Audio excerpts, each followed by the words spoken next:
What's up, dudes? We are finally back here with our Archimonde video. Um, Pretty easy boss. Just things can spiral out of control quite quickly, um, and it has a lot of personal responsibility involved with this boss. But as far as like DPS requirements or mechanics to watch out for, it's really straightforward and really simple. So, speaking about mechanics, let's just talk about them right now.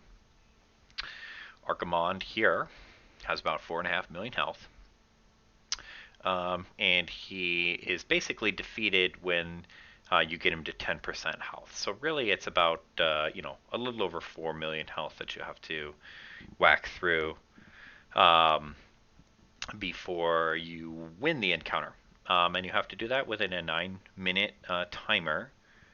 Um, and we'll talk about that a little bit later, but let's just talk about the mechanics first. So first of all, let's talk about here the Tears of the Goddess. We want to grab Tears of the Goddess. It lasts for 2 hours, 10-second cooldown, and what it does is it slows your fall speed. It slows your fall speed for either 2 or 3 seconds before it drops you after that. We want to just make sure we pick up one of these, and everybody has one in their inventory, unless you might be some certain classes who might not need it. Even if you are those classes, just pick it up anyway. Tears of the Goddess interact with the first ability we'll talk about here, the Air Burst. It does a 3,000 nature damage to you and also nearby enemies, and it knocks you high in the air. This is not a knock up only, but it's also a knock up and slightly back. So you do want to make sure what is behind you when this happens. Okay, and basically what happens when you are falling down, you do want to use Tears of the Goddess here to slow your fall damage so you are not one-shot by the fall damage that you take when you get hit by Airburst. You want to use Tears of the Goddess maybe about 3 seconds before you hit the ground, so if Tears of the Goddess is a 1 second or a 2 second slow fall, you just harmlessly plop right back down onto the ground. Right? You are going to be taking this nature damage from Airburst, right? 3,000. So even if you use Tears of the Goddess and it drops you normally from a height that you would be able to survive, just know that you won't actually have full health probably. So you do want to use this as low as possible, but just be safe about it. Not too big of a deal unless you're lagging. So maybe a big deal for me. I don't know. Okay. The other ability he uses is a Doomfire Strike, which basically he pulls down a pillar of fire, and then that pillar of fire moves towards somebody. Um, the thing with Doomfire is it is always going to be. It says here that it moves around randomly. That is not actually true. It seemingly moves around randomly. However, it does target a player and follows them. But it switches targets very, very often. So it does seem like it's random because it does switch targets. So for example, it will follow someone for maybe 2 to 3 seconds, and then it will just switch to another target and then follow them and then switch to another one. So it seems random, but it actually is always following somebody, right? The next one is Fear. Right? You cast Fear every 45 seconds. It is a zone-wide fear, so it will fear everybody. Some people, especially warriors, of course, are going to have some immunities to this, which is great. It is an 8-second fear, right? And the reason why this is really bad, of course, is fearing your healers so they can't heal the main tank is unfortunate, but also fearing people into Doomfire is bad as well. Because if you do get hit with Doomfire, it does a moderate amount of damage, but nothing life-threatening. But then it does put a dot on you that ticks for fire damage after that, and that is very healing intensive to heal through that dot. So we want to make sure that fear does not fear us into the Doomfire that's on the ground. So we'll talk about that later when we're talking about strategy. The last one ability that we're going to talk about here is Grip of the Legion. And basically this is just a curse that he's going to put on somebody that does damage over 5 minutes What this number calculates out to over 5 minutes is 2,500 damage every 2 seconds, and ticks every 2 seconds. So yeah, it just needs to be dispelled right away. This is a very easy mechanic because it is just dispellable. We get our people who can dispel, our mages and our druids, to just dispel it, and that's great, no problem. Right? We do want to dispel it right away before it even ticks once, hopefully, because there is all this other damage that can overlap, which can be deadly, right? Especially if they have a Doomfire fire debuff on them. Right, so that's all the abilities that he has that we'll talk about. He does have a few more abilities. We're not even going to pay attention to them in this video, however, because he only actually uses those abilities when a player dies. And if a player dies on this fight, it's for like a first kill progression, it's pretty much just a wipe. So it needs to be basically all 25 players need to stay alive for the whole fight. Just a very quick overview of those. It does 7,500 damage to everybody in the raid when somebody dies, and it also leaves a nasty debuff on people, like silencing you for 6 seconds, or increasing the damage taken by 50%, or something like that, right? So it's just really imperative that nobody dies, right? For a first kill, it's gonna be a clean 25 people alive, right? Maybe when people have tons of gear and we're farming tier 6, like if we have somebody die, we could probably survive it and continue it, but not on a first kill when we're in our tier 5 gear. Definitely not. So we just need to make sure it's super clean, right? So talking about super clean, right? Let's get into the strategy. As you can see here by my super excellent painting skills here, this is Nordrasil. I think Nordrasil. I'm not sure. It's the world tree. It's the dead one. That's why I didn't put any leaves here on it. And it's sitting here in a puddle of water.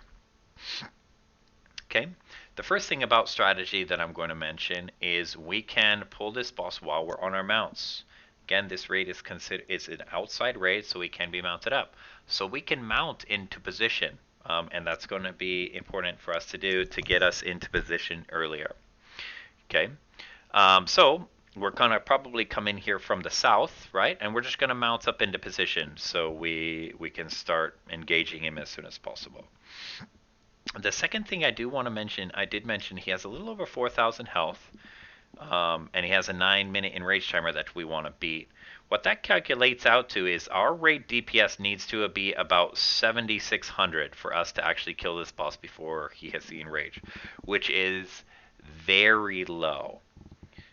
That is to mention, in our strategy, this is not a DPS race at all, right? This is an incredibly low DPS number as a raid that we have to hit to beat the enrage timer. Now, of course, the faster we kill it, the faster it dies, the less mechanics, the fewer mechanics we have to deal with. That's great. But it is to say, right, survival is 1,000,000 times more important than parsing and pumping out high DPS, right? I don't care about parses so much that I won't even be on my main character to be killing this fight, to be killing Archimonde. I will be on my shaman, right, to help us out with this fight. So please follow the lead of that and realize that survivability is much more important than your parse damage or your just pumpage damage. Pump when you can. Survivability is more important though. Okay. The other thing I do want to mention is, remember when I talked about the air burst? It's not just a straight knock up. It's going to knock you up and then back, right? So if you're standing here and air burst knocks you up and back, and you actually land in the water, which you think might, let's land in the water, that I won't take any fall damage. Yeah, maybe, but it will also silence you, and it doesn't do anything.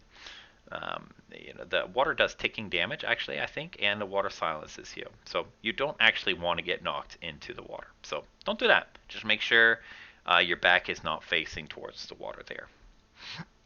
Okay, so as far as strategy goes, like I said, we're going to be mounting up. We're going to be having Caper main tank the boss, of course, for our first week's kill.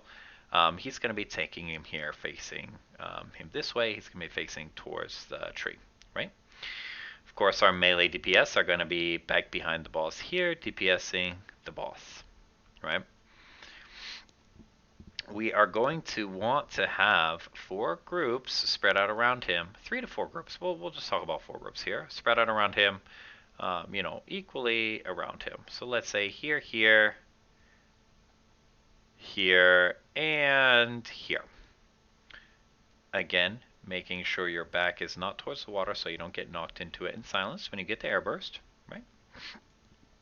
And the reason why we're doing this is a couple reasons. Number one, we want to make sure we have somebody who can decurse in each group, right? So that way we decurse that, what's it called? Grip of the Legion, right? Just Grip of Legion. So we have Mage, Mage, Druid, Druid, or Mage, Mage, Mage, Druid. And then in our center here, anybody, we can get some decurses as well. Like we have Uba that can probably decurse, right? Or anybody that can reach in there can decurse. That's one reason. The second reason we want to talk about spreading out again is because actually remember airburst does hit you and it also hits all targets around you. That's going to knock them out. So we can't just stack on this fight or else we're all just going to be getting chained airburst up. Another reason why we spread out is because again, remember Doomfire does follow somebody. So if it follows somebody and we're all stacked up, we're just all going to be running the whole time. So we need to be spread out so when it does switch targets, it goes here and we don't have to be running the whole time to run away from Doomfire and basically just lose all of our DPS. So, like I said, with one decursor in each group, we are also going to have one shaman in each group. Remember, he does fear everybody for 8 seconds every 45 seconds. So, we are going to want a Tremor Totem down. Tremor Totem, Tremor Totem, Tremor Totem, Tremor Totem, and Tremor Totem. Okay. For Caper, our main tank, we are probably going to be rotating Priest's Fear Words on Caper, and we should be able to do that for each one. So he won't have to worry about that, and he won't run anywhere. The reason why we do that is because we don't even want any RNG with him turning his back towards Archimonde, or while he's feared, he is unable to block. Right? We don't want him getting crushed at all. Right? So we're just gonna rotate Fear Words. Okay. Other than that, we just of course need the Tremor Totems down so it breaks fear. And the most important, again, part of that is not necessarily because we want to get back to DPSing the boss right away, but it's because we don't want to be feared into the Doomfire. Right. Okay. So that is basically all his mechanics covered except Doomfire. Right. We've got the Airburst. We've got the Fear. We've got the curse that he's going to put out, that he's going to decurse us, or that we will decurse, right? So the only other mechanic really that we have to worry about to this fight is the Doomfire, and the Doomfire is the mechanic of this fight. It's like I said in the beginning, super straightforward, super simple. Doomfire is going to be the ones that we're going to want to look at and think about and make sure we avoid. Right? So, melee, of course, you can just dance around the boss to avoid Doomfire, right? Just make sure you are always in a good position, far enough away from Doomfire to where if it does target you and start coming towards you, you can get away, right? A shaman who's going to be in the melee group, maybe Lanolin, maybe a Resto Shaman. Make sure you're always replacing the Tremor Totem near where the melee group is, because you don't want to run out of range of that, of course, right? Okay. So basically what happens is Doomfire actually comes down in patches, right? So it will, let's say it's following this shaman group here, or this group right here. It will come down in patches. So he'll drop it here, it will patch, and then patch, and then patch, and then patch as it's chasing towards somebody, right? So most likely what will happen it will patch, patch, patch. It's chasing somebody in this group, and then will retarget. And then maybe it goes and then it maybe starts patching this way, right, to go after another player over here, right? Or it might drop down here, patch, patch, patch. Oh, and then it's going after Caper, patch, patch, right? Something like that. Okay, so you always have to make sure you know where these patches are actually going towards to see whether you're targeted with Doomfire or not, right? So if a Doomfire is coming this way, basically what happens is the raid, you want to run away from the boss a little bit, right? You don't necessarily want to run this way, and you don't necessarily want to run this way, okay? You don't want to run towards the other groups in most scenarios, okay? You're either going to want to be running away from the boss or at a diagonal away from the boss like this, okay? The reason for that is because if a Doomfire is following you, you don't necessarily want to drag that Doomfire. Oh, let's just have the Doomfire go towards this other group. We just don't want that to happen, right? We want to be very clear where the Doomfire is going to understand who needs to actually be running away from the Doomfire. Okay. The other point is that we do want to make sure people are all going somewhat in the same direction, which is either straight back or diagonally back, so we can regroup up on the tremor totem. If some people in this group where the Doomfire is coming are running this way, and some people are running this way, oh, well, we're out of range. Someone is going to be out of range of the tremor totem, and we're going to get feared, and that person is going to get feared into Doomfire, and then that person is going to die, and then we're going to wipe. Okay? So, straight back or diagonally back. When Doomfire then switches and starts patching towards someone else, you then come back in, and come back in and reset. You want to keep not a super tight group, but a somewhat semi-spread group. The reason for that is if we have, let's say we have 4 people in this group, we don't necessarily want all 4 people getting hit with the air blast. We want maybe 2 to 3 people getting hit with the air blast, but maybe not the 4th one, right? Something like that. We want as few people getting hit with the air blast as possible. If the air blast goes out and 3 people get hit by it, sure, great, no problem. If the air blast goes out and like 4 or 5 people get hit with it, that's a problem on our end. We need to play a little bit better than that, right? And that's really basically it, guys. It's really just controlling the Doomfire. Now, there are going to be 3 patches basically of Doomfire coming out. One's going to go out and he's going to start following somebody. He's going to cast it again, and that's going to start following another person. And then he's going to cast a 3rd Doomfire, and it's going to start following somebody. Before he probably casts the 4th Doomfire, these patches from the first one are going to then despawn. So pretty much there's always going to be 3 Doomfire trails chasing the raid members at all times. So this is why it's super important and can be difficult.